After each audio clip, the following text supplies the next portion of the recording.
Viktor Bout saw opportunity where most saw chaos. Before a U.S. court found him guilty in 2011 and sentenced him to prison in Illinois, Bout, a 55-year-old Russian, was the most infamous arms dealer in the entire world. Brittney Griner, a prominent basketball player for the United States who was being named in Russia for the previous 10 months, was exchanged for Bout on Thursday. Paul Whelan was one of the Americans the Biden administration also sought to rescue.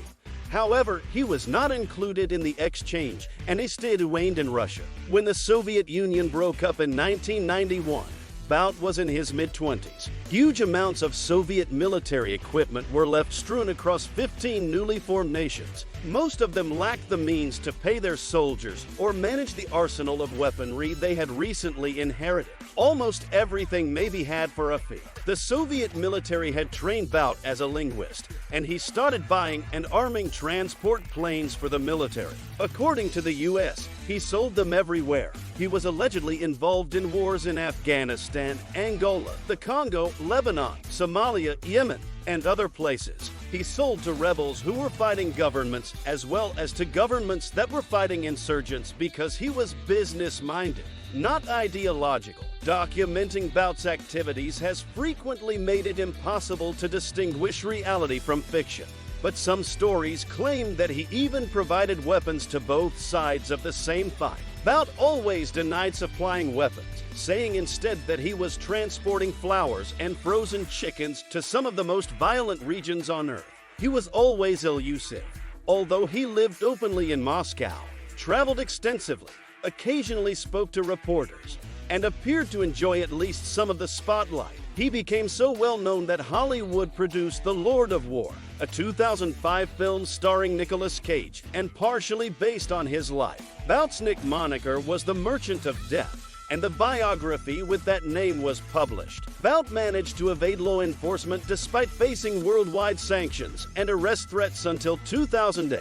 When he was apprehended in Thailand after a sting operation run by the U.S. Drug Enforcement Agency. 2 years later, the Thais extradited Bout to the U.S., where he was accused of planning to kill Americans. He was given a 25-year term after being found guilty in a Manhattan court in 2011 and was incarcerated in Marion, Illinois. So why would Vladimir Putin of Russia want Bout to return? After all, he gained his money by selling weapons that were meant for the military of the Soviet Union and its successor nations. At the Aspen Security Forum in July, CIA Director William Burns was asked this issue. He responded quickly, "That's an excellent question because Viktor Bout's a creep." According to Dan Hoffman, a former CIA agent who worked in Russia, Putin's motivations should be understood in light of his continuous conflict with the United States. Every chance he gets, Vladimir Putin wants to demonstrate his ability to compete with Russia's major foe.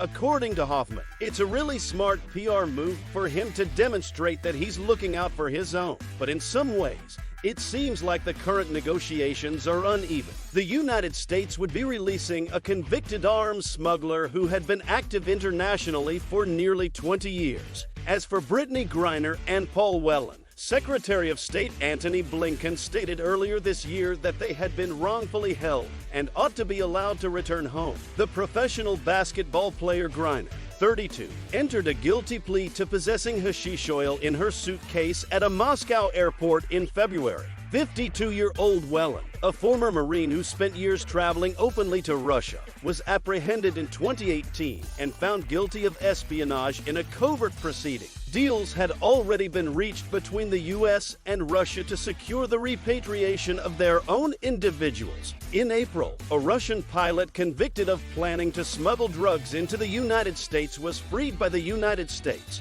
and Trevor Reed, a former Marine convicted of assaulting a Moscow police officer, was set free by Russia. In tit-for-tat agreements, the countries more frequently expelled suspected spies. Dan Hoffman stated this summer that he was in favor of the campaigns to secure the Americans' release. There are two poor possibilities, but these are dirty transactions, he said.